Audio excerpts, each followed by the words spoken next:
है कि खाना बनाने के लिए तो वो मेड कभी भी नहीं रखेंगी। अब मजा आएगा। अब देखना, अब कौन कौन लोग पीछे भाग जाएंगे और कभी घर, ठीक है ना, फालतू के लोगों की भीड़ जमा नहीं होगी। कहते हैं ना, जब लंगर बट रहा होता ना तो भीड़ हद से ज्यादा बढ़ जाती है।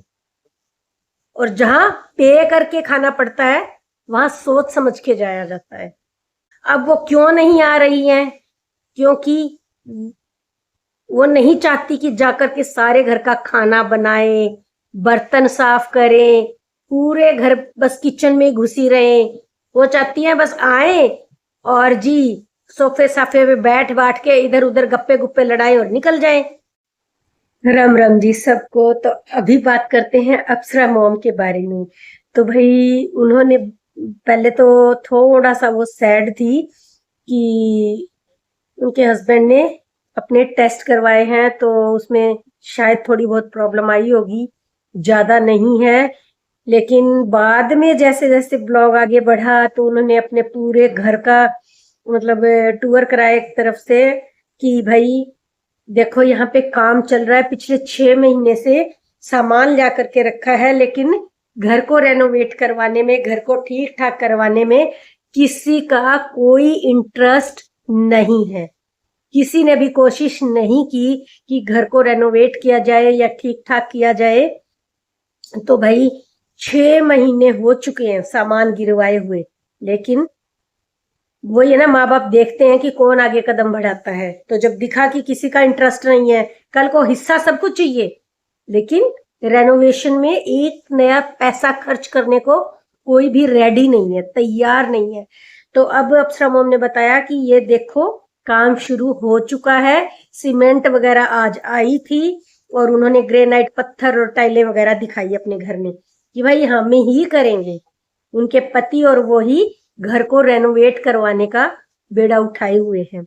अब वो घर को ठीक ठाक करेंगे। और वो बता रहे थे कि 26 साल पुराना घर है। तो सोचो, उनके बच्चे, उनके बेटे छोटे छोटे थे तब से उस घर में रह रहे हैं, तब से माँ बाप के ही खर्चे पर थे और माँ बाप ही उस घर को संवार रहे हैं। किसी का कोई रोल नहीं है, सब रहते हैं, सब आते हैं, सब जाते हैं, लेकिन हद मार के अपने अपने कमरे की देखभाल। बाकी उनके कमरे भी सड़ ही रहे हैं, उनको कोई मतलब नहीं है वहां भी। ठीक है, वहां ऐसे अधिकार के साथ आएंगे कि जैसे ये उनका राइट है, ये उनका ही अधिकार है, लेकिन साफ सफाई घर के किसी भी काम में उनका कोई इंटरेस्ट नहीं है। इसमें सबके सब आ जाते हैं, जितने भी बेटे हैं, कोई स्पेसिफिक नहीं है। उन्होंने किसी की फेवर नहीं की, उन्होंने किसी के अगेंस्ट नहीं बोला, उन्होंने सबके बारे में बोला कि घर को रख रखाव करने में किसी का भी कोई इंटरेस्ट नहीं। और एक मजेदार बात उन्होंने बोली कि भाई सब लोग कहते हैं कि आप परेशान हो रहे हो तो आप मेड रख लो। तब उन्होंने बताया कि उन्होंने इसीलिए तो मेड रखी थी कि घर में दो दो बेटे हैं, दो दो बहुएं हैं, कल को काम को लेकर के खिचखिचबाजी ना हो, काम को लेकर के कलहबाजी ना हो, मैं ये नहीं करूंगी, मैं वो नहीं करूंगी, मैं वो करूंगी, मैं वो नहीं करूंगी, तो ये सब सीन ना हो, इसलिए उन्होंने मेड रख ली थी, रखी ना मेड। तो इसमें होता क्या है कि एक बेटा तो परमानेंट यहाँ नहीं रहता, वो कभी कभी घर आता है। ठीक है, और घर में इसी चक्कर से बचने के लिए कि जो कभी कभी घर आते हैं उनको लेकर के कोई हंगामा ना मचा दे छोटे वाली बहू, कि भाई मैं तो नहीं करूंगी, मैं तो उनके कमरे का नहीं करूंगी, मैं उनका नहीं करूंगी, मैं उनके बर्तन नहीं धोऊंगी, मैं उनका ये नहीं करूंगी। इन चीजों से बचने के लिए अप्सरा मॉम ने पहले से ही मेड रख ली थी। तो क्या बुरा किया, यानी कि कितना सारा कोऑपरेट किया उन्होंने कि भाई तेरे ऊपर काम नहीं डाला जाएगा, उसके लिए मेड है। जो कभी कभी आते हैं उनके कमरे भी साफ होंगे, पूरा घर भी कोई और ही मतलब हेल्पर साफ करेगा, तुम्हें कुछ नहीं करना। लेकिन खाना बनाने के लिए रखने की उन्होंने खुद स्वीकार किया कि बहुत बड़ी गलती की, जो कि उनको नहीं रखना चाहिए था। खाना तो सबके लिए बनता है ना, और उसको बनाना भी चाहिए था। क्या पीछे भी मेड काम करती थी क्या उनके घर में? खाना बनता था ना घर में। लेकिन अप्सरा मॉम ने यही गलती कर दी। और अब देखना मजे आएंगे। अब जो उन्होंने मेड हटाई है ना, और वो कह रही है, अप्सरा मॉम बोल रही है कि खाना बनाने के लिए तो वो मेड कभी भी नहीं रखेंगी। अब मजा आएगा। अब देखना, अब कौन कौन लोग पीछे भाग जाएंगे और कभी घर, ठीक है ना, फालतू के लोगों की भीड़ जमा नहीं होगी। कहते हैं ना, जब लंगर बट रहा होता ना, तो भीड़ हद से ज्यादा बढ़ जाती है। और जहां पे करके खाना पड़ता है, वहां सोच समझ के जाया जाता है। और लंगर के लिए भीड़ जमा हो जाती है। अप्सरा मोम, बहुत बढ़िया काम किया आपने। अब क्या होगा देखो, अब वो नकली लोग बैक मार जाएंगे, नहीं आएंगे घर में। जिनको पता है जाकर के रोटियां खुद ही बेलनी पड़ेंगी। अब देखना नजारा, सब नोटिस करना किसके बारे में बोल रही हूं मैं, आपको समझ तो आई क्या होगा। और जहां तक बात है कि पीछे भी बड़ी चिल्लम चिल्ली हुई, आपने मतलब बड़े बेटे के लिए गर्मा गर्म रोटियां बना दी, मेरे लिए तो कभी नहीं बनाई। तो भाई ऐसे ही जवान हो गया तू, ऐसे ही इतना बड़ा हो गया, तेरे लिए रोटियां नहीं बनी। अब बताती हूँ क्यों ये सवाल उठा था।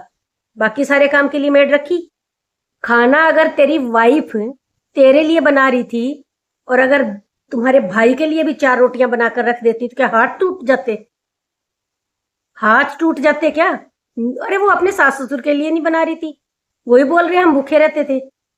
मतलब एक खाना बनाना होता था घर में, वो भी नहीं बनाया जाता था, उसमें भी तेरा मेरा हो जाता था।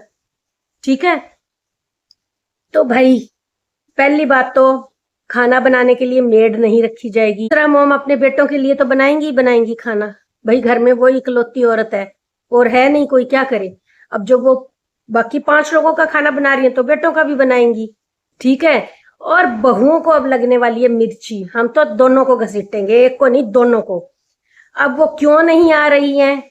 क्योंकि वो नहीं चाहती कि जाकर के सारे घर का खाना बनाए, बर्तन साफ करें, पूरे घर बस किचन में घुसी रहे। वो चाहती हैं बस आए और जी सोफे साफे पे बैठ बैठ के इधर उधर गप्पे गुप्पे लड़ाएं और निकल जाएं। जिम्मेवारी उठाना नहीं चाहती हैं। तो आपको बहुएं कम ही नजर आएंगी आती हुई घर में। बढ़िया है ना, भीड़ छटगी। मैंने अभी भी क्या कहा था, जहां लंगर बटेगा वहां भीड़ हो जाएगी। जहां पता है जाकर के कुछ नहीं करना, खाना टेबल पे आ जाएगा, सब कुछ हो जाएगा, काम के लिए हेल्पर रखे हुए हैं, मेड रखे हुए हैं, तो वो क्यों ना आए, भाग भाग के आएंगी। अब जो पता है जाते किचन में घुसना पड़ेगा, आटा गूंदना पड़ेगा, सब्जियां बनानी पड़ेगी, खुद ही बना के रोटी खानी पड़ेगी और सास ससुर को भी खिलानी पड़ेगी, इवन 5 लोगों की रोटी और बनानी पड़ेगी, तो फालतू की भीड़ पहले से ही छट जाएगी, आएगी ही नहीं। तो ये रिजल्ट निकल करके सामने आया। तो आपको अगर कोई इस घर में ज्यादातर दिखेंगे तो मेरे ख्याल से सिर्फ और सिर्फ बेटे ही आते जाते दिखेंगे। बहुएं किनारा करके रखेंगी क्योंकि उनको पता है जैसे ही घर में गए हमें काम पे लग जाना पड़ेगा। समझे ना आप? ये बहुत बढ़िया फैसला किया आपने कि आइंदा से इस घर में खाना बनाने वाले को तो नहीं रखा जाएगा, बिल्कुल भी नहीं रखा जाएगा। और उन्होंने माना कि ये सबसे उन्होंने ये माना कि सबसे बड़ी गलती उन्होंने यही की कि खाना बनाने वाला रख लिया या बनाने वाली रख ली, क्योंकि खाना टाइम पे बन करके रेडी हो जाना चाहिए था। फिर ये नहीं देखना चाहिए कौन घर में आया कौन नहीं आया। उसकी जेब से लग रहा था क्या जो वो खाना नहीं बना रही थी सबके लिए? अगर थोड़ा सा यहाँ पे दिमाग लगा लिया होता ना अप्सरा मोम ने कि नहीं नहीं खाने के लिए नहीं रखेंगे, बाकी सब काम के लिए रखेंगे, तो शायद अकल भी ठिकाने आ गई होती, काम करने की आदत भी पड़ गई होती। अरे भाई, जब सफाई वाली लगा रखी है, खाना बनाने वाली लगा रखी है, तो उसको काम करने की आदत कहां से होगी? कैसे करेगी काम? तो हमें तो भाई अब आगे आगे ये देखना है कि कौन खुशी खुशी रेडी होके जल्दी से जल्दी सासू माँ से मिलने आ रही है और बना बना के खाना खिला रही है। दूर के ढोल सुहावने लागे। पास आए तो कान फट जाए, ऐसा ही है ना। दूर दूर से सब अच्छे लगते हैं, जब पास आकर के बना बना कर खिलाना पड़ता है ना, तब पता चलता है कौन असल में असली सेवादार है, कौन किसके दिल में असली में प्यार है। तो काम चोर है सब, काम से डर के भागे हैं। और अप्सरा मोम ने तो पहले ही कहा है कि भाई वो तो पहले भी करती थी और आज भी करती है, और अपने बेटों के लिए भी खाना बनाती है। तब वो नहीं सोचती हैं कौन है, किसके लिए बनाऊं, उसके लिए क्यों बनाऊं, उसके लिए क्यों बनाऊं, क्योंकि वो तो पहले भी बनाती थी। और जो भी इस घर में आएंगी वो सबके लिए खाना बनाएंगी, ठीक है। तो इसलिए आपको कुछ इस तरह के लोग कम ही नजर आएंगे जिनको जाकर के उस घर में काम करना पड़ेगा। कैसा लगा मेरा ये व्लॉग? अगर मेरा रिएक्शन आप सबको पसंद आया हो तो प्लीज लाइक और कमेंट भर भर के कीजिए। और जो भी मेरे चैनल पर नए आए हैं प्लीज मेरे चैनल को सब्सक्राइब भी कर लीजिए। और मेरा ये रिएक्शन, मेरा ये व्लॉग देखने के लिए आप सबका दिल से बहुत बहुत धन्यवाद। राम राम।